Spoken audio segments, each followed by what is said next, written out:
4800 ಪುಟಗಳು 4800 ಪುಟಗಳ charge sheet ರೆಡಿಯಾಗಿದೆ ರೇಣುಕಾಸ್ವಾಮಿ ಕೊಲೆ ವಿಚಾರಕ್ಕೆ ಸಂಬಂಧಪಟ್ಟಂಗೆ 4800 ಪೇಜ್ಗಳು ಏನೇನಿದೆ ಅದರಲ್ಲಿ ವಿವರಗಳು ಯಾವ್ಯಾವ ಸಂಗತಿಗಳಿವೆ ಅದರ ಒಂದಷ್ಟು ವಿವರಗಳನ್ನು ನಾವು ನಿಮಗೆ ಕೊಡುವಂತ ಪ್ರಯತ್ನವನ್ನು ಮಾಡ್ತಾ ಇದ್ದೀವಿ 4800ಕ್ಕೂ ಹೆಚ್ಚು ಪುಟಗಳಿವೆ ಅಂತಂದ್ರೆ ನೀವು ಲೆಕ್ಕ ಹಾಕೊಳ್ಳಿ ಎಷ್ಟು ಮಟ್ಟಿಗಿದೆ ಅಂತ ಯಾವ್ಯಾವ ಸಂಗತಿಗಳನ್ನು ಪೊಲೀಸರು ಜಾಲಾಡಿದ್ದಾರೆ ಅಂತ ಅದರ ಎಕ್ಸ್ಕ್ಲೂಸಿವ್ ವಿವರಗಳನ್ನು ನೀವೀಗ ನೋಡ್ತೀರಿ ರೇಣುಕಾಸ್ವಾಮಿ ಕೊಲೆ ಕೇಸ್ ಅದಾಗಿದ್ದು ಹೇಗೆ ಏನು ಎತ್ತ ಆರಂಭದಿಂದ ಹಿಡಿದು ಇವ್ರನ್ನ ಅರೆಸ್ಟ್ ಮಾಡೋ ತನಕ ಏನೇನಾಯಿತು ಎಲ್ಲ ಸಂಗತಿಗಳು ಚಾರ್ಜ್ ಶೀಟ್ನಲ್ಲಿರುವಂಥ ಅಂಶಗಳನ್ನು TV9 ನಿಮ್ಮ ಮುಂದೆ ಇವತ್ತು ಇಡ್ತಾ ಇದೆ ಅದರ ಎಕ್ಸ್ಕ್ಲೂಸಿವ್ ವಿವರಗಳನ್ನು ನೀವು ನೋಡ್ತೀರಿ 4800 ಪುಟಗಳು ಹಿಂದೆಲ್ಲ 14000 ಪುಟಗಳು ಅನ್ನುವಂಥದ್ದಿತ್ತು 4800 ಪುಟಗಳು ಇದರಲ್ಲಿ ದರ್ಶನ್ ಪ್ರಮುಖ ಪಾತ್ರಧಾರಿ ಕೊಲೆಯಲ್ಲಿ ದರ್ಶನ್ ಭಾಗಿಯಾಗಿರುವಂಥದ್ದು ಪಕ್ಕಾ ಆರಂಭದಿಂದ ಕೊನೆಯ ತನಕ ಅಂದರೆ ಕಿಡ್ನ್ಯಾಪ್ರಿಂದ ಕೊಲೆ ತನಕ ಇವರ ಪಾತ್ರ ಇರುವಂಥದ್ದು ಖಚಿತ ಇನ್ನು ಎಲ್ಲ ಆರೋಪಿಗಳ ಪಾತ್ರ ಕೂಡ ಇದೆ ಇನ್ನು A2 ದರ್ಶನ್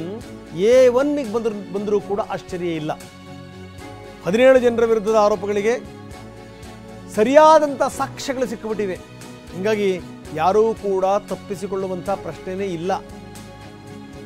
ಎಲ್ಲರೂ ಸೇರ್ಕೊಂಡೇ ಇದನ್ನೆಲ್ಲ ಪ್ಲಾನ್ ಮಾಡಿದ್ದಾರೆ ಎಲ್ಲರೂ ಸೇರ್ಕೊಂಡೇ ಎತ್ತಕ್ಕ ಬಂದಿದ್ದಾರೆ ಎಲ್ಲರೂ ಸೇರ್ಕೊಂಡೇ ಕೊಲೆ ಮಾಡಿದ್ದಾರೆ ಎಲ್ಲರೂ ಸೇರ್ಕೊಂಡೇ ಈ ಕೇಸನ್ನು ಮುಚ್ಚಾಕಲಿಕ್ಕೆ ಟ್ರೈ ಮಾಡಿದ್ದಾರೆ ಇದು ಹಿಂಗಾದ ಮೇಲೆ ಇನ್ನು ಹೊರಗಡೆ ಬರುವಂಥದ್ದು ಒಂದು ಕಡೆಗೆ ಜಾಮೀನು ಸಿಕ್ಕರೆ ಸಾಕಪ್ಪ ಅಂತ ಅವರ ಹೆಂಡತಿ ಹರಸಾಹಸ ಮಾಡ್ತಾ ಇದ್ದಾರೆ ದೇವರು ದಿಂಡ್ರು ಸುತ್ತಾ ಇದ್ದಾರೆ ಇನ್ನೊಂದು ಕಡೆಗೆ ಸುಖ ಸುಮ್ಮನೆ ತಪ್ಪುಗಳನ್ನು ಮಾಡಿ ಬೆಂಗಳೂರಿನಿಂದ ಮತ್ತೆ ಹೋಗಿ ಬಳ್ಳಾರಿ ಸೇರ್ಕೊಂಡಿರೋದು ಈಗ ನೋಡಿ ಸ್ಥಿತಿ ಹೆಂಗಾಗಿದೆ ಅಂತ ಒಂದು ಕ್ಲಿನಿಕಲ್ ಚೇರಿಗೋಸ್ಕರ ಕೇಳಬೇಕು ಅವರು ಸರ್ಜಿಕಲ್ ಚೇರಿಗೋಸ್ಕರ ಕೇಳಬೇಕು ಅಂಥ ಸ್ಥಿತಿ ಬಂತಲ್ಲ ಇವತ್ತು ಸಂಜೆ ಚಾರ್ಜ್ ಶೀಟ್ ಸಲ್ಲಿಕೆ ಆಗುತ್ತೆ 4800 ಪುಟಗಳ ಚಾರ್ಜ್ ಶೀಟ್ ಇವತ್ತು ಸಂಜೆ ಅಥವಾ ನಾಳೆ ACP ಚಂದನ್ ಚಾರ್ಜ್ ಶೀಟ್ ಅನ್ನು ಸಲ್ಲಿಕೆ ಮಾಡ್ತಾರೆ ಚಾರ್ಜ್ ಶೀಟ್ ಪರಿಶೀಲನೆ ಕಾರ್ಯ ಕೊನೆಯ ಹಂತವನ್ನು ತಲುಪಿದೆ SPP ಪ್ರಸನ್ನಕುಮಾರ್ ಚಾರ್ಜ್ ಶೀಟ್ ಪರಿಶೀಲನೆ ಮಾಡಿದ್ದಾರೆ ಕೆಲವೊಂದು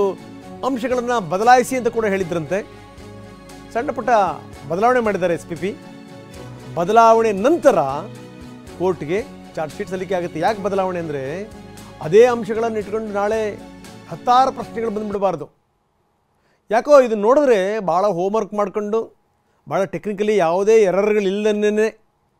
ಇದನ್ನು ಸಬ್ಮಿಟ್ ಮಾಡ್ತಾ ಇದ್ದಾರೆ ಅಂದರೆ ಎಷ್ಟರ ಮಟ್ಟಿಗೆ ಅಂತಂದರೆ ಯಾವುದೇ ಹಂತದಲ್ಲೂ ಕೂಡ ಇವರ ಪಾತ್ರ ಇಲ್ಲ ಅನ್ನಂಗೆ ಆಗಿಬಿಡಬಾರ್ದು ನಾಳೆ ಇದೇ ಒಂದು ಅಂಶಗಳನ್ನು ಇಟ್ಕೊಂಡು ಯಾರೋ ರಿಲೀಸ್ ಆಗಿಬಿಡಬಾರ್ದು ಹೀಗಾಗೇನು ಅಂತಂದರೆ ಅವ್ರನ್ನ ಕಟ್ಟಿ ಹಾಕುವಂಥ ಪ್ರಯತ್ನ ಹೀಗಾಗಿನೇ 4800 ಪುಟಗಳ ಚಾರ್ಜ್ ಶೀಟ್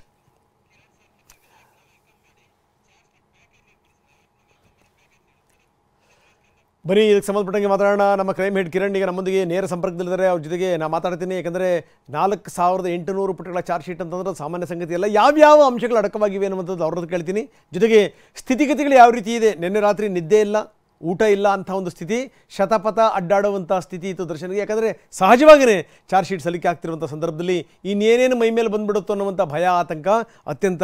ಸಹಜವಾಗಿ ಕಾಡ್ತಾ ಇರುತ್ತೆ ಸೊ ಇದಕ್ಕೆ ಸಂಬಂಧಪಟ್ಟಂಗೆ ಮಾತಾಡ್ತೀನಿ ಆದರೆ ಅದಕ್ಕಿಂತ ಮೊದಲು ಈ ಚಾರ್ಜ್ ಶೀಟ್ ಸಂಬಂಧಪಟ್ಟಂಗೆ ಬನ್ನಿ ಒಂದು ವರದಿ ನೋಡೋಣ ರೇಣುಕಾಸ್ವಾಮಿ ಕೊಲೆ ಕೇಸ್ನ ತನಿಖೆ ಕ್ಲೈಮ್ಯಾಕ್ಸ್ ಘಟ್ಟಕ್ಕೆ ಬಂದು ನಿಂತಿದೆ ದರ್ಶನ್ ಸೇರಿದಂತೆ ಒಟ್ಟು 17 ಆರೋಪಿಗಳ ವಿರುದ್ಧ ಪಕ್ಕಾ ಸಾಕ್ಷಿಗಳನ್ನ ಕಲೆ ಹಾಕಿರೋ ಪೊಲೀಸರು ಚಾರ್ಜ್ ಶೀಟ್ ಸಲ್ಲಿಸೋದಕ್ಕೆ ಕೌಂಟ್ ಡೌನ್ ಶುರುವಾಗಿದೆ ಬರೋಬ್ಬರಿ 4800 ಪುಟಗಳ ಚಾರ್ಜ್ ಶೀಟ್ ಸಲ್ಲಿಕೆಗೆ ಸಿದ್ಧತೆ ಇಂದು ಮಧ್ಯಾಹ್ನ ಕೋರ್ಟ್ಗೆ ಆರೋಪ ಪಟ್ಟಿ ಸಲ್ಲಿಕೆ ಸಾಧ್ಯತೆ ರೇಣುಕಾಸ್ವಾಮಿ ಕೊಲೆ ಕೇಸ್ ಸಂಬಂಧ ದರ್ಶನ್ ಪವಿತ್ರ ಗೌಡ ಸೇರಿ 17 ಆರೋಪಿಗಳ ವಿರುದ್ಧ ಬರೋಬ್ಬರಿ 4800 ಪುಟಗಳ ಚಾರ್ಜ್ ಶೀಟ್ ಅನ್ನ ಪೊಲೀಸರು ರೆಡಿ ಮಾಡಿದ್ದಾರೆ FIR ದಾಖಲಾಗಿ ಸೆಪ್ಟೆಂಬರ್ 9ಕ್ಕೆ 3 ತಿಂಗಳು ಕಳೆಯಲಿದೆ ನಿಯಮದ ಪ್ರಕಾರ 3 ತಿಂಗಳ ಒಳಗಾಗಿ ಚಾರ್ಜ್ ಶೀಟ್ ಸಲ್ಲಿಸಬೇಕು ಹೀಗಾಗಿ ಕಾಮಾಕ್ಷಿಪಾಳ್ಯ ಠಾಣಾ ಪೊಲೀಸರು ಇವತ್ತು ಬಹುತೇಕ ಬೆಂಗಳೂರಿನ 24ನೇ ACMM ಕೋರ್ಟ್ಗೆ ಚಾರ್ಜ್ ಶೀಟ್ ಸಲ್ಲಿಸೋದು ಖಚಿತವಾಗಿದೆ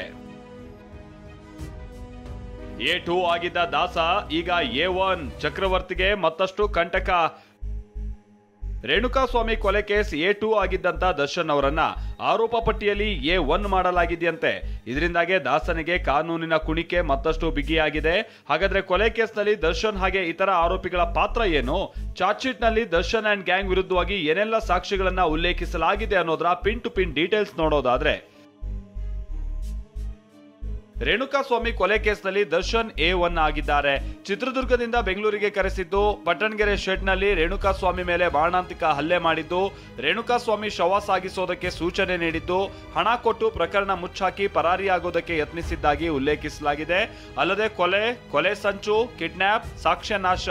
ಎಲ್ಲದರಲ್ಲೂ ದರ್ಶನ್ ಪಾತ್ರ ಸಾಬೀತಾಗಿದೆ ಅಂತ ಉಲ್ಲೇಖಿಸಲಾಗಿದೆ.